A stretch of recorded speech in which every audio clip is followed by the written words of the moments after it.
Assalamualaikum teman-teman pecinta kuliner dimanapun berada. Semoga sehat selalu dan senantiasa bersyukur dengan semua limpahan nikmatnya.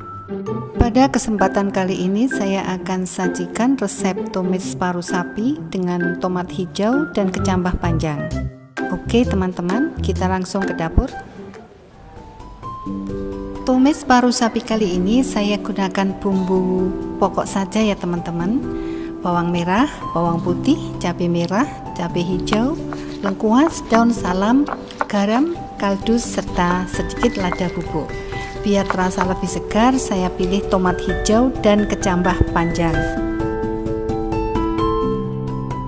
Bumbunya minimalis, masaknya gampang, tapi rasanya oke banget.